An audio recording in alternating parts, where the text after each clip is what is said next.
chance que tu sois si prévoyante. Papa, on fait comment une torche?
Bienvenue à tous dans cette vidéo. Ma fille m'a demandé comment on faisait une torche. Je vais répondre à sa question dans cette vidéo.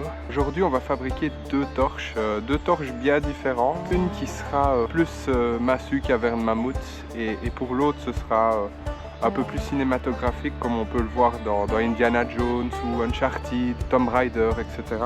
Donc voilà, c'est parti, je vais installer le matos au sol, vous montrer un peu ce que je vais utiliser pour faire ces deux torches.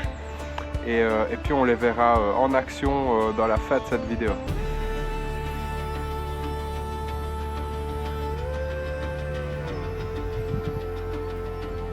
Il y a du vent, on va voir si ça fonctionne, si ça pose pas de problème pour la fabrication de ces deux torches. Dans tous les cas on est là, donc on va s'y coller, on va essayer ça, c'est parti.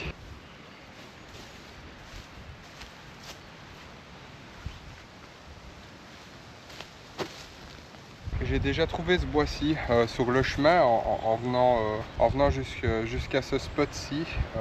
C'est un bon bois, il est bien sec, bien droit. Je pense que ça fera l'affaire pour une torche. Il va falloir quand même qu'on déniche un autre pour la deuxième torche, mais celui-ci devrait faire l'affaire déjà.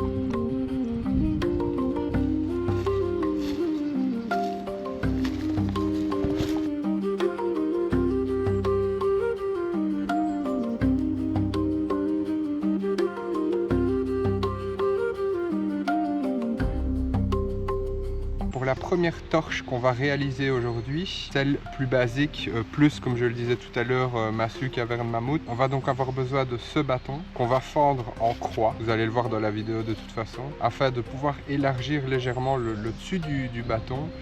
Et on va y introduire à l'intérieur de la sève de sapin. C'est un peu ça qui va faire notre élément, qui va permettre à notre torche de rester un petit moment en feu. Il y en a qui ajoutent aussi de la paille sèche ou de l'herbe. Moi ici je ne vais pas le faire. On peut aussi y mettre une pomme de pin. Pourquoi pas, on verra tout à l'heure si j'en trouve une. Dans tous les cas, la première torche qu'on va faire, c'est celle-ci avec des matériaux naturels. Pour la deuxième torche, il nous faut de nouveau notre bois qui servira de base à la torche, un vieux t-shirt, un morceau de fil de fer pour sécuriser le tout et de la cire. Alors moi j'ai avec moi ici aujourd'hui la cire de soja car c'est la plus naturelle, il n'y a pas de paraffine dedans, c'est beaucoup plus simple pour l'environnement, etc. Mais vous pouvez le faire avec d'autres cires, vous pouvez faire fondre vos bougies. Moi ici j'ai un sachet de cire adapté pour ça. Dans un premier temps je vais bâtonner mon morceau de bois afin de le fissurer et on va pouvoir y mettre notre sève à l'intérieur.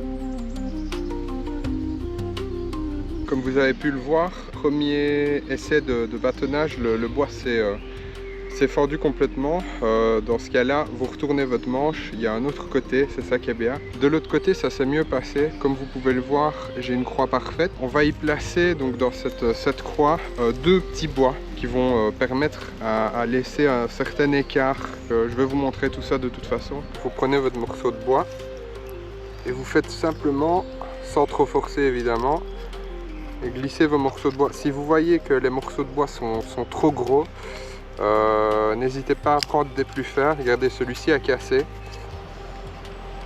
Voilà, regardez. Comme ceci, c'est largement suffisant. On va essayer de le casser dedans. Comme ceci. Et pareil du coup de l'autre côté. Le vent souffle.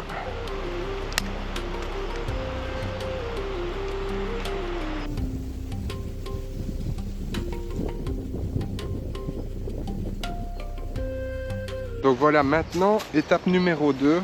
Donc comme je vous l'ai dit, j'ai apporté avec moi un petit tupperware. Au préalable, j'avais déjà été chercher un peu de sève de sapin. D'ailleurs, la sève de sapin provient de mon terrain.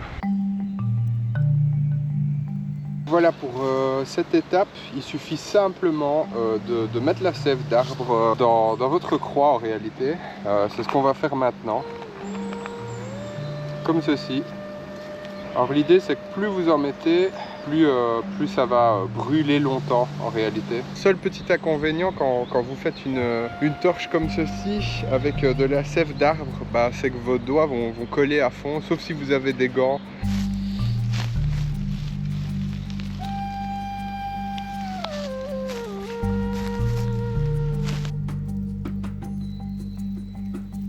Pas de chance, il commence à pleuvoir. J'espère que ça va s'arrêter. Dans tous les cas, on va quand même faire cette deuxième torche. On va allumer le réchaud et je vous montre la suite.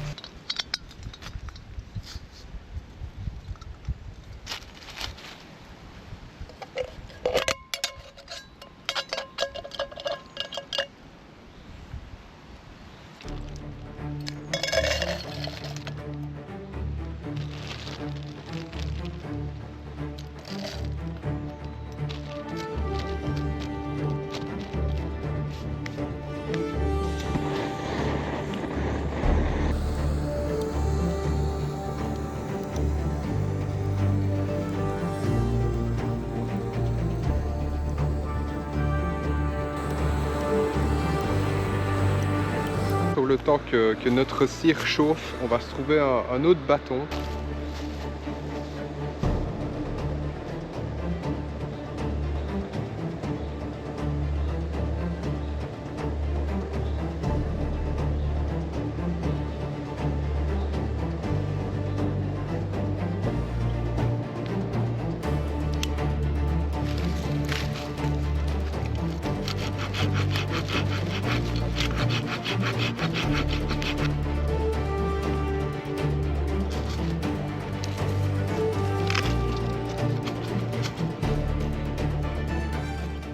Voilà, on a notre morceau de bois pour cette deuxième torche. Étape suivante, ça va être de déchirer ce vieux t-shirt.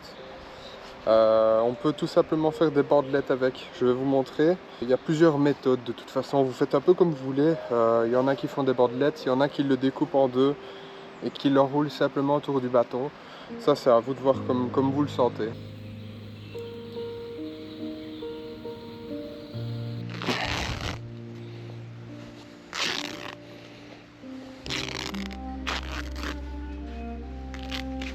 Je l'ai simplement ouvert en deux, donc on se retrouve avec un long tissu. Je vais simplement l'enrouler autour de mon bâton et je vous montre l'étape juste après, qui n'est pas obligatoire, mais c'est bien de le faire. Vous l'enroulez autour de votre bâton, autour du dessus de votre bâton, assez serré, hein. C'est vraiment important qu'il soit bien maintenu, donc vous serrez bien. Ensuite, moi je fais toujours en sorte d'avoir ceci. Donc c'est l'élastique du col du t-shirt ou d'une manche. Et en réalité, il va servir de nœud de sûreté.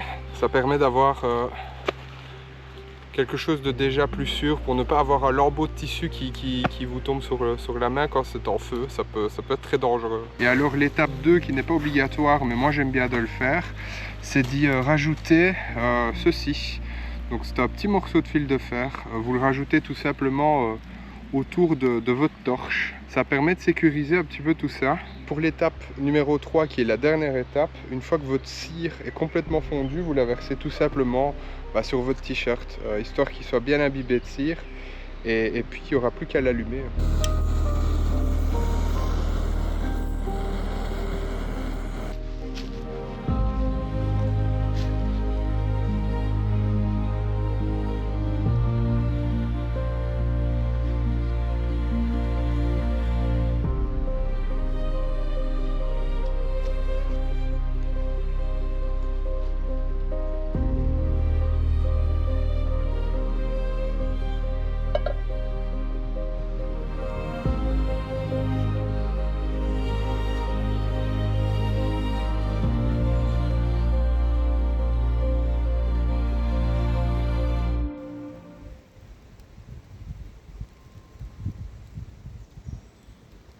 Bon les amis, je crois que nos deux torches sont finies, elles sont plutôt sympas. On va d'abord tester la première, la massue caverne mammouth, et ensuite on testera la deuxième. Mais pour la deuxième, j'ai un meilleur endroit. Alors c'est pas trop l'idéal avec ce vent, on va voir si ça fonctionne quand même.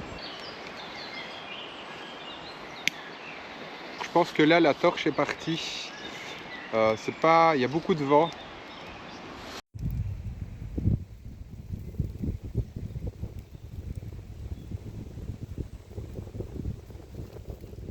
Petite explication, je viens d'essayer d'allumer la torche. Je ne sais pas si j'ai laissé les rushs, mais logiquement vous avez vu que la torche a commencé à bien prendre. Il y a énormément de vent. Dès que la torche prend et qu'elle s'enflamme, c'est assez impressionnant, mais le vent finit par l'éteindre. On va prendre nos deux torches avec nous. On va se téléporter vers un autre endroit bien plus adapté à l'allumage de torches et on va voir ce que ça donne là-bas. C'est parti.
Voilà les amis, ça résonne. Je ne sais pas ce que vous pensez de cet endroit pour tester nos deux torches. Moi je pense que ça va faire le taf. De nouveau le briquet tempête. Tout à l'heure il y avait vraiment trop de vent pour réussir à la démarrer correctement. C'est parti. Petite torche, il faut le temps qu'elle prenne gentiment.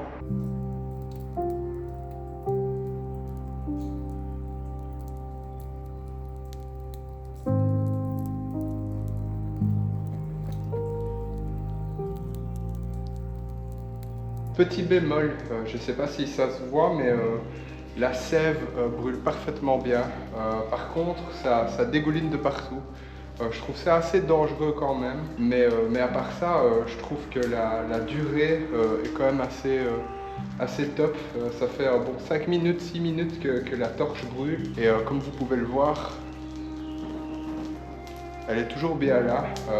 Pas facile de l'éteindre. Je suis étonné de la durée de vie, malgré que j'avais pas énormément de sève. Ça tient super bien. Une fois allumé, je pense que dans le vent, il n'y a aucun souci. Tout à l'heure, il y a eu un gros courant d'air qui est rentré dans la grotte où je me trouve, et honnêtement, la torche n'a pas bougé, quoi.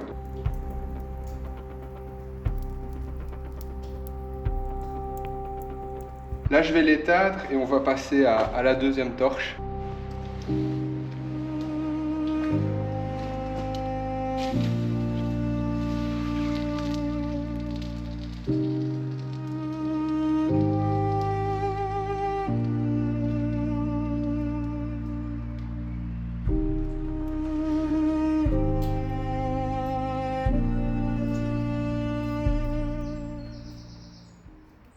Bon les amis, c'est parti pour la torche numéro 2.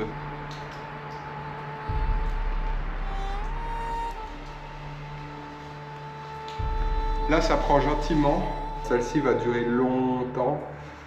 Il n'y a qu'à voir le tissu, il est tellement imbibé de cire, ça met vraiment beaucoup de temps avant de se consumer. Et là vous êtes parti pour une petite soirée. Un oiseau vient de s'envoler juste devant moi. À mon avis, il a dû sentir la chaleur de la torche. Là vous avez pour une bonne petite soirée tranquillou à mon avis, ou du moins quelques heures.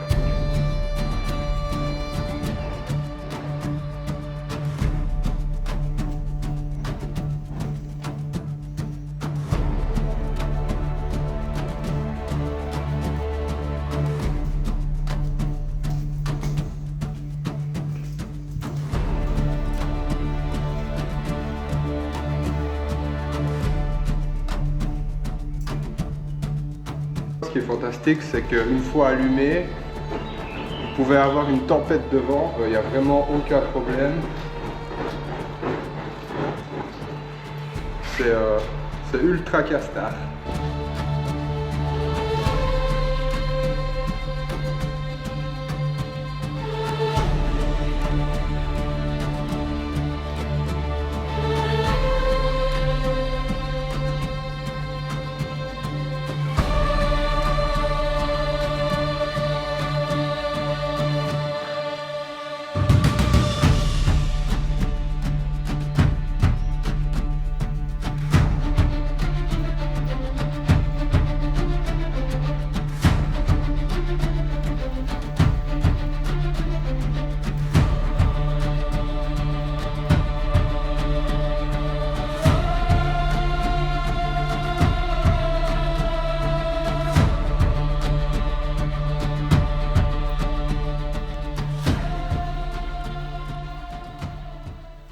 Je suis vraiment content d'avoir essayé ça. Il est temps pour nous de se dire au revoir. N'hésitez pas à commenter, à liker cette vidéo si vous avez apprécié ce format. Nous on se dit à la prochaine pour une autre vidéo. À très bientôt. Ciao ciao.